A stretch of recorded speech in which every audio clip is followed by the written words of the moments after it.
지난 대선 최대 정치 공작 사건이다. 화천대유 대주주 김만배 씨와 신학림 전 언론노조위원장의 대장동 허위 인터뷰 의혹과 관련해서 대통령실이 처음으로 입장을 밝혔습니다. 대통령실은 대장동 사건 몸통을 이재명에서 윤석열로 뒤바꾸려 한 거라며 강도 높게 비판했는데요. 날조된 사실과 공작의 목표는 윤석열 후보의 낙선이었다며 2002년 대선 당시 이회창 한나라당 후보를 겨냥해 제기된 김대엽의 정치 공작, 또 기안건설 로비 가짜 폭로에 계보를 잇는다고 지적했습니다. 또 당시 가짜뉴스를 집중적으로 실어나른 언론 매체들이 있다면서 기획된 정치 공작에 대형 스피커 역할을 했다고 비판했습니다.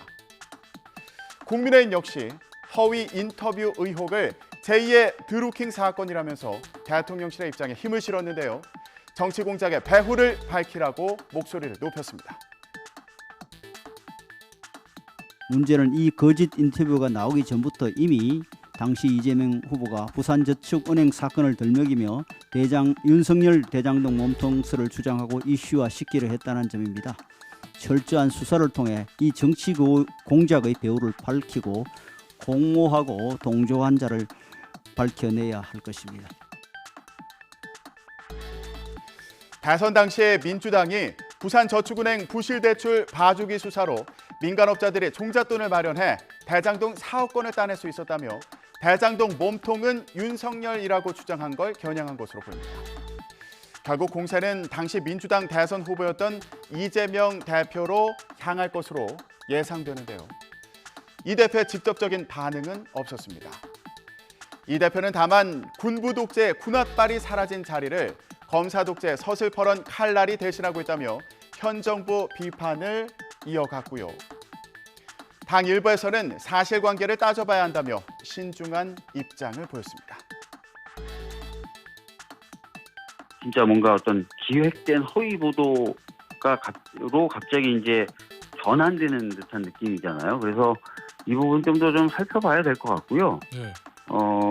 진위 여부부터 시작해서요. 그래서 가짜 뉴스가 아닐 수도 있다는 말씀이세요? 지금 단계에서 과거에 그러면은 어떤 인터뷰라든지 과거의 보도가 무조건 다 허위였다라고만 얘기를 할 수 있는 것인지 예. 그런 부분을 좀 더 살펴볼 필요는 있다고 생각합니다. 허위 인터뷰 의혹은 어제 시작한 대정부 질문에서도 쟁점이 됐습니다. 여당은 검찰의 철저한 수사를 촉구했는데요. 한동훈 법무부 장관은 가짜뉴스나 선거 공작이 남는 장사가 돼서는 안 된다고 강조했습니다. 들어보시죠. 지금 선거 공작의 실체가 드러나고 있어요.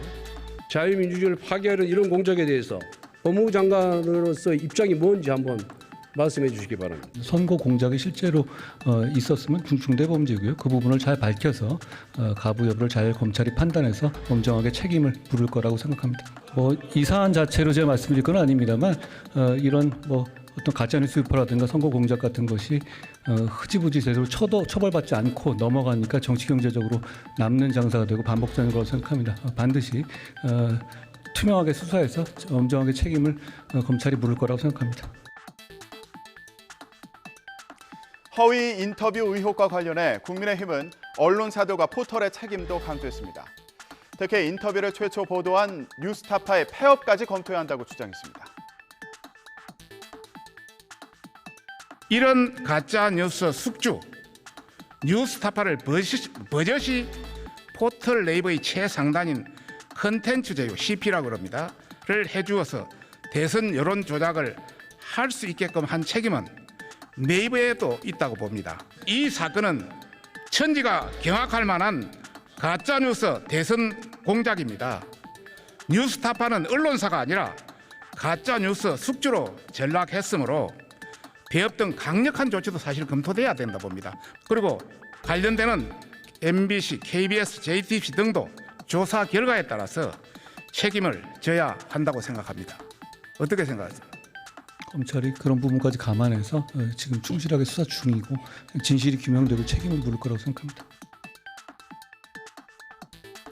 이 같은 논란의 뉴스타파는 김만배 씨와 신학님 전 위원장의 이해관계를 의심하지 않았다며 이 두 사람이 이해관계로 얽혀 있을 가능성을 의심하지 않았다며 사과했습니다. 다만 대선 전국에서 핵심 쟁점에 관한 중요 정보를 담고 있다고 판단해 국민 알 권리를 위해서 보도를 결정했다고 밝혔는데요. 허위 인터뷰 의혹에 대한 검찰 수사와 방송통신심의위원회 심의가 진행되는 가운데 논란은 계속될 것으로 보입니다. 어제 대정부 질문에서는 윤 대통령 탄핵 발언이 나와서 고성이 오가기도 했습니다. 민주당이 고 최상병 사건 수사 과정에 대통령이 외압을 행사했다는 의혹을 제기하면서 벌어진 일인데요. 현장으로 가보시죠. 직권 남용이 분명하고 대통령이 법 위반한 것이 분명한 사실입니다. 법 위반하면 결과는 어떻게 됩니까? 의원님 말씀하신 대로 많은 국민은 그렇게 생각하고 계시지 않습니다. 탄핵 갈 수 있는 소지가 충분히 있다는 말씀 분명히 드립니다. 조용히 하십시오. 발언은 본의원이 하고 있습니다. 조용히 하십시오. 경고합니다. 이대로 가면은 윤석열 정권은 역사에 준엄한 심판은 물론이고 국민들이 탄핵하자고 나설지 모르겠습니다. 그러니까 제발 좀 경청해 주시기 바랍니다. 초등학교 반상회에 가도 이렇게 시끄럽지는 않습니다.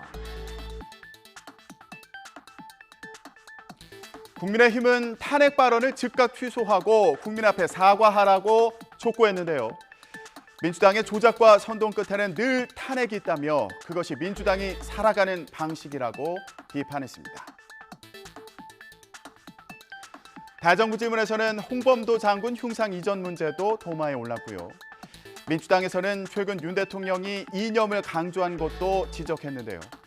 윤 대통령이 아세안 회의 참석을 위해서 출국한 것과 연관지어서 이런 주장을 펴기도 했습니다.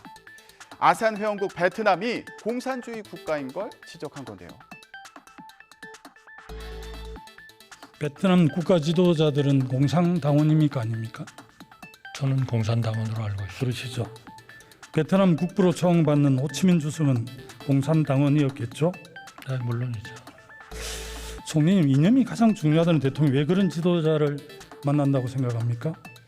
베트남 공산당 만약 출신 지도자. 의원님께서 그것이 육사의 그런 흉상과 관련되는 문제라면 적절하지 못한 그런 시각에서의 이념의 차원에서 보실 일은 아니라고 생각하고 오히려 이 장면은 베트남 국부로 초청받고 있는 호치민 묘소를 방문하는 윤 대통령 사진인데요. 총리님, 베트남이 가장 많이 투자한 나라가 우리나라인 건 잘 아시죠? 이런 기준으로 하면 우리가 베트남에 투자하고 있는 기업이 2,800개 정도 되는데 이런 이념은 잣대로 되면 공산주의 국가에 투자하고 있는 2,800개 기업 총리께서 철수시켜야 되는 거 아닙니까? 그렇다고 해서 우리가 호지명 베트남의 국부의 흉상을 육사에 갖다 놓을 수는 없지 않습니까? 너무 엉뚱한 질문을 하시니까 제가 어이가 없는데요. 민주당에서는 또 김영호 통일부 장관이 만든 보수 성향 단체 출신 인사들이 정부의 주요 자리에 많이 진출했다며 윤 대통령의 생각이 뉴라이트에 기반을 두고 있다고 주장하기도 했습니다. 장관님, 2017년 출범한 한국자유회의라는 단체를 알고 계십니까? 네. 장관께서 주도해서 만든 극우 보수단체입니다. 단체 창립문과 대통령의 광복절 경축사를 보면 혹시 같은 사람의 머리에서 나온 건 아닐까 할 정도로 굉장히 유사합니다. 장관님께서는 부인하실지 모르겠지만 최소한 대통령께서 극우 보수단체에 경도되어 있거나 아니면 비슷한 생각을 하고 있는 것 같습니다. 대한민국의 대통령의 생각이 철진한 뉴라이트 세력에 뿌리를 두고 있다라는 겁니다. 장관께서 이야기하시는 그런 내용이야말로 전형적인 뉴라이트 사고입니다. 한국자유회의 선언문이나 한국자유회의에 참여한 지식인들이 거구다. 저는 거기에 동의를 하지 않습니다. 국민의힘에서는 홍범도 장군 흉상 이전의 당위성을 주장하면서 정부에 힘을 싣기도 했는데요. 관련 발언도 들어보시죠. 홍범도 장군은 볼셰비크의 무장 해제를 받아들입니다. 반면에 김자진 장군이라든가 이런 독립군들은 우리가 소련에 온 것은 일본과 싸우겠어 온 것이다. 무장 해제를 거부하고 자유시에서 참변을 당하고 끝끝내 만주에 들어가 싸운 사람도 있습니다. 그래서 홍범도 장군의 독립 행적을 우리가 부인하는 것이 아니라 육사 생도들에게 어떤 리더십을 가르칠 것인가.